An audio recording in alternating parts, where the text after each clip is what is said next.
Welcome to my YouTube channel. எல்லோரும் நீங்கள் ரொம்ப நல்லா இருப்பீங்கன்னு நினைக்கிறேன். நான் இங்கே ரொம்ப சூப்பராக இருக்கேன்.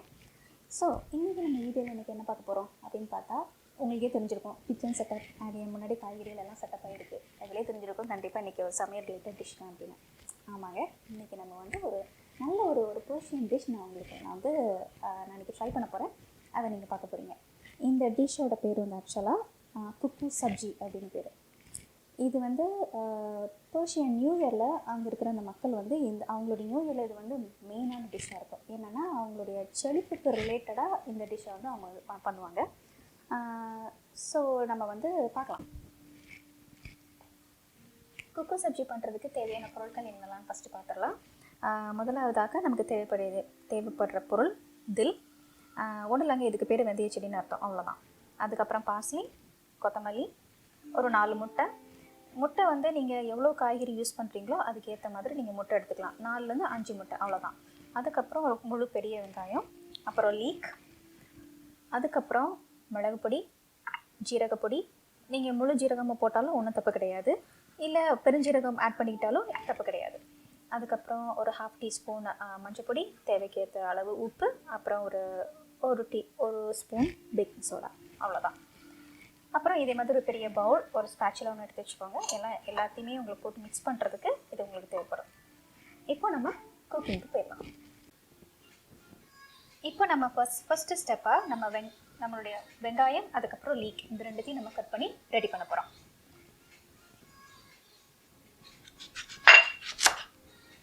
இந்த பார்ட் நமக்கு தேவையில்லை. அதே மாதிரி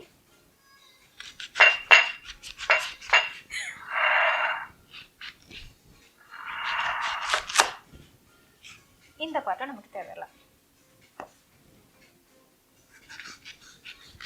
அதுக்கப்புறம் இதை நீங்கள் இப்படி பிரிச்சிங்க அப்படின்னா இந்த மாதிரி இருக்கும். இப்போ நம்ம இதை சின்ன சின்ன பீஸாக கட் பண்ணி எடுத்துக்க போகிறோம். இப்போ பார்த்தீங்கன்னா ஒரு முழு வெங்காயம், அதுக்கப்புறம் லீக், இந்த ரெண்டுத்தையுமே நான் நறுக்கி கழுவி வச்சுருக்கேன். இந்த லீக்கில் பார்த்தீங்கன்னா இதே மாதிரி வெளியில் இருக்கிற நான் தோல் எடுத்துட்டேன். அது வந்து ரொம்ப ஹார்டாக இருந்ததுனால. அண்ட் இந்த அளவுக்கு நீங்கள் வந்து குட்டியாக நீங்கள் வந்து நறுக்கி வச்சுக்கோங்க. ஏன்னா எந்த அளவுக்கு நீங்கள் குட்டியாக நறுக்குறீங்களோ அந்த அளவுக்கு ஈஸியாக வருமோ, நமக்கு ஈஸியாக வேலை முடியும். அதான் இந்த அளவுக்கு நீங்கள் எடுத்து வச்சுக்கோங்க. அதுக்கப்புறம் முதல்ல நம்ம என்ன பண்ண போகிறோம்னா, இந்த ரெண்டுத்தையும் மட்டும் நம்ம தனியாக வதக்கி எடுத்து ஒரு ஓரமாக வைக்க போகிறோம். ஓகே, இந்த மாதிரி ஒரு பிளெயின் தவா ஒன்று எடுத்து வச்சுக்கோங்க. அண்ட் இது சூடானதுக்கப்புறம் கொஞ்சம் எண்ணெய், இந்த அளவுக்கு போதும்.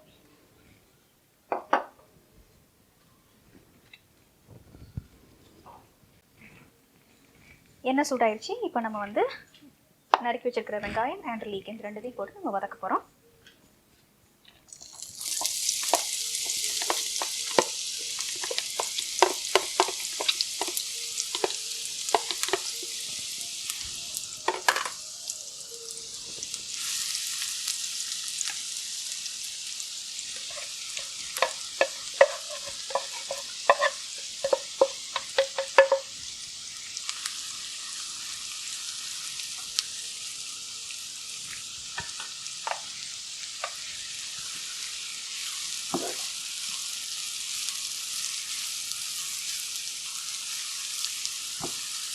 இது நல்லா வதங்கணுங்க.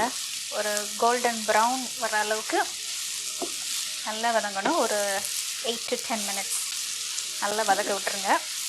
வதங்கினதுக்கப்புறம் ஒரு ஓரமாக வச்சுருங்க. அது வந்து கொஞ்சம் நேரம் ஆறணும். அந்த ஆறுற கேப்பில் நம்ம போய் மீதி இருக்கிற நம்ம எடுத்து வச்சுருக்கிற அந்த கோரியாண்டர், பார்ஸ்லி, அதுக்கப்புறம் அந்த தில்னு சொன்னோம் இல்லையா, அந்த வெந்தய செடி, இது எல்லாத்தையுமே நம்ம வந்து குட்டி பீஸஸாக நம்ம நறுக்கி வைக்க போகிறோம்.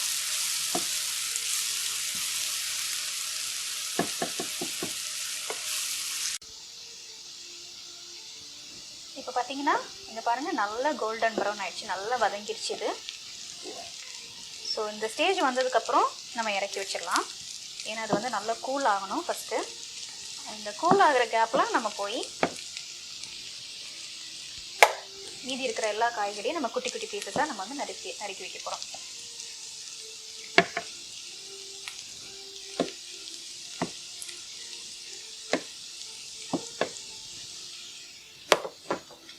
அவ்வளோதான். ஸோ பேக் டு இந்த டேபிள். இப்போ நம்ம ஒவ்வொரு காய்கறியாக எடுத்து பார்க்கவே எவ்வளோ அழகாக இருக்குது.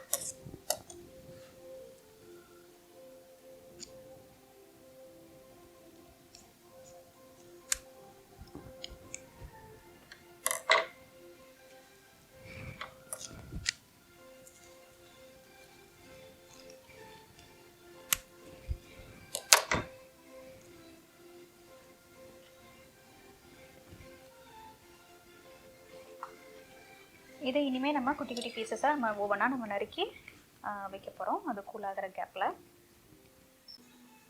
இப்போ பார்த்தீங்கன்னா ஓரளவுக்கு நம்ம நல்லா கட் பண்ணியிருக்கிறோம். பட் இருந்தாலும் நான் அப்போ சொன்ன மாதிரி நல்லா ஃபைன் சாப் ஆகணும். ஸோ ஃபைன் சாப் ஆகிறதுக்கு மாதிரி நல்லா குட்டி குட்டியாக நீங்கள் வந்து நறுக்கி எடுத்துக்கோங்க. நீங்கள் எந்த அளவுக்கு ஃபைனாக சாப் பண்ணுறீங்களோ அந்த அளவுக்கு அந்த டிஷ் நல்லா சூப்பராக வரும். ஸோ இதே மாதிரி மீதி இருக்கிற 2 காய்கறியும் நம்ம வந்து நல்லா ஃபைன் சாப்பாக பண்ணி நம்ம எடுத்து வைக்க போகிறோம். இப்போ பார்த்தீங்க அப்படின்னா நான் இப்போ சொன்ன மாதிரி நல்லா நான் ஃபைனாக சாப் பண்ணி வச்சுருக்கேன். இனி வந்து இதை நல்லா மிக்ஸ் பண்ணிவிட்டு அதுக்கப்புறம் ஒவ்வொன்றா நம்ம எடுத்து வச்சுருக்கிறது எல்லாத்தையுமே நம்ம ஆட் பண்ண வேண்டியதான். இப்போ பார்த்தீங்கன்னா நம்ம ஏற்கனவே நம்ம ஃப்ரை பண்ணி ஒரு வெங்காயம் அப்புறம் ஒரு லீக் நம்ம ஃப்ரை பண்ணி நம்ம எடுத்து வச்சுருந்தோம் இல்லையா, ஆற வச்சுருந்தோம் இல்லையா. இப்போ அதை நம்ம ஃபஸ்ட்டு இது கூட ஆட் பண்ணுவோம். இனி எல்லாம் ஆட் பண்ணி மிக்ஸ் பண்ணுறதான் நமக்கு வேலை. அதுக்கப்புறம் உங்களுக்கு நான் இன்னொன்று ஒரு விஷயம் சொல்ல மறந்துட்டேன்.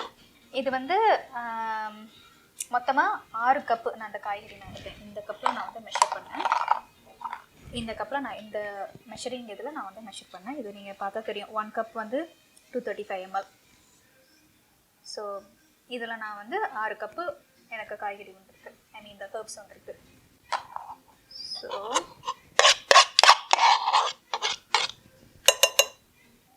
இனி இது கூட நம்ம எடுத்து வச்சிருக்கிற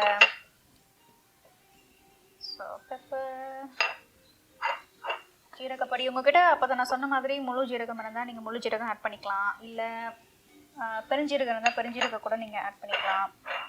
அது உங்களுடைய விருப்பம். எனக்கு வந்து ஜீரகப்பொடியாகவே எனக்கு இருந்தது, ஸோ நான் அப்படியே ஆட் பண்ணிட்டேன். உப்பு. இப்போ பாருங்கள், இது நான் குக் பண்ணவே இல்லை. ஆனால் குக் பண்ணுறதுக்கு முன்னாடியே எனக்கு அந்த அரோமா அப்படியே எனக்கு வந்து சூப்பராக இருக்குது. இனி இது வந்தால் குக்காகி வரப்போ தான் இருக்குது, நல்லா அந்த வரும் சூப்பராக. இனி எல்லாம் மிக்சிங் தான், மிக்சிங்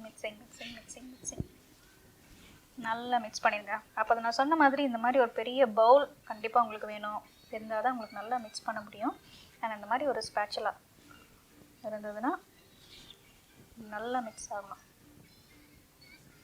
இனி இது கூட நம்ம ஆட் பண்ண போகிறது முட்டை, லாஸ்ட் இன்க்ரீடியன்ட். இதில் வந்து அப்போ நான் சொன்ன மாதிரி 6 கப்புன்னு எடுத்துருக்கேன். ஸோ 6 கப்புக்கு 6 முட்டை.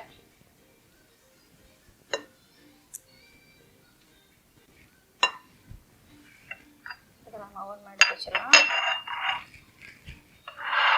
ஆல்ரெடி ஒரு முட்டை நான் உடைக்க ஆரம்பித்தேன், அதுக்கப்புறம் இது எனக்கு ரெடி ஆயிடுச்சு. அதனால்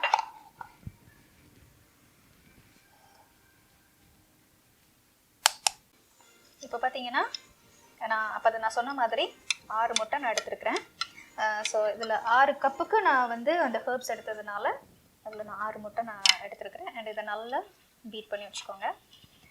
இவ்வளோ ஹெர்ப்ஸுக்கு நம்ம வந்து இவ்வளோ தான் முட்டை எடுக்கிறோம். ஏன்னா இது வந்து இந்த டிஷ் வந்து மோஸ்ட்லி வந்து ஹெர்ப்ஸ் பேஸ் தான்.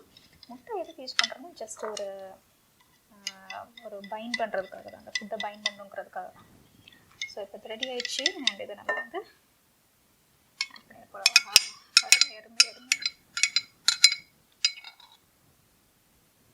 நான் வந்து அது அவ்வளவு எக்ஸைட்டடாக இருக்கேன். இது வந்து எப்படி ரெடி ஆகிட்டே இருக்கிறத பார்க்குறப்போ. இனி இதை நல்லா நீங்கள் மிக்ஸ் பண்ணலாம்.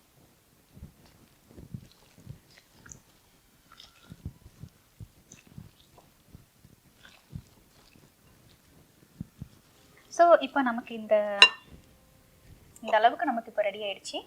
இப்போ நம்ம எடுத்துட்டு எங்கே போகிறோம் அப்படின்னா, இந்த மாதிரி ஒரு தவா ஒன்று ரெடி பண்ணி வச்சுக்கோங்க. இந்த தவா வந்து இரும்பு தவா தான் நான் யூஸ் பண்ணுறேன். ஏன்னா இதுக்கடுத்து நான் இதை வந்து நான் பேக்கிங்க்கு நான் யூஸ் பண்ண போகிறேன் நான். ஸோ இந்த ஒரு இரும்பு தவா எடுத்து கொஞ்சம் சூடு பண்ணி வச்சுக்கோங்க. அதுக்கப்புறம் நான் ஆல்ரெடி இதை நான் மிக்ஸ் பண்ணிகிட்டு இருக்கிறப்பவே நான் அந்த கல்லை ரெடி பண்ணிட்டேன். நான் அடுப்பில் கொஞ்சம் நேரம் வச்சு கொஞ்சம் சூடாகிடுச்சு தேவையான அளவுக்கு. இப்போ நான் அதில் வந்து எண்ணெய் ஊற்ற போகிறேன். எண்ணெய் ஊற்றுறப்போ நீங்கள் கொஞ்சம் சைட்லேயும் படுற மாதிரி நீங்கள் ஊற்றுங்க. இப்போ பார்த்தீங்கன்னா நல்லா நான் இதை ஈவனாக ஸ்ப்ரெட் பண்ணி வச்சுருக்கிறேன். இந்த ஸ்பேச்சுலா எவ்வளோ நல்லா யூஸ் ஆகுதுன்னு பாருங்கள். ஸோ இப்போ நம்ம ஸ்ப்ரெட் பண்ணி வச்சுட்டு இந்த மாதிரி நல்ல ஒரு மூடி போட்டு மூடி வச்சுருங்க. 8 to 10 minutes டிஸ்டர்ப் பண்ண வேண்டாம். அதுவாக நல்லா குக் ஆகும்.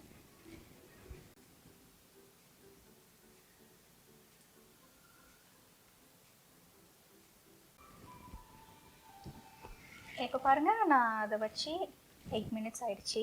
இப்போ நம்ம அதை ஆஃப் பண்ணிடலாம். ஆஃப் பண்ணிவிட்டு இதை நம்ம இப்போ ஓப்பன் பண்ணி நான் ஆல்ரெடி ஒரு 500 degree Fahrenheit நான் வந்து செட் பண்ணி வச்சுட்டேன் டெம்பரேச்சர். மூடி எடுத்துட்டு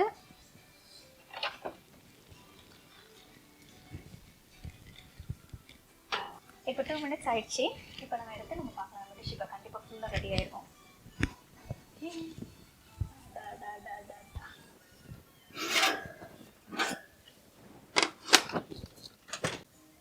இப்போ பாருங்கள், நம்ம இந்த பிளேட்டுக்கு இப்போ ட்ரான்ஸ்ஃபர் பண்ணிட்டோம். எவ்வளோ அழகாக வந்துருக்குதுன்னு பாருங்கள், சூப்பராக வந்துருக்குது. நம்ம லாஸ்ட்டாக ஒரு முட்டை ஆட் பண்ணோம். அந்த முட்டை ஆட் பண்ணதுனால இப்போ இந்த சைடெல்லாம் நல்லா கொஞ்சம் ப்ரௌனிஷாக வந்துருக்குது. பட் இப்போ முட்டை ஆட் பண்ணலாம் அப்படின்னா இது ஃபுல்லாகவே நல்ல க்ரீனாக வந்துருக்கும். பட் பரவாயில்ல, is that's how we learn. ஒன்றும் தப்பு கிடையாது. இப்போ நான் வந்து இதில் நான் ஒரு ஸ்லைஸ் எடுத்து சாப்பிட போகிறேன், டேஸ்ட் பண்ணி பார்க்க போகிறேன். ஓ மை குட்னஸ், பாருங்கள் சைடெல்லாம் எவ்வளோ சூப்பராக வந்துருக்கு. Oh my goodness.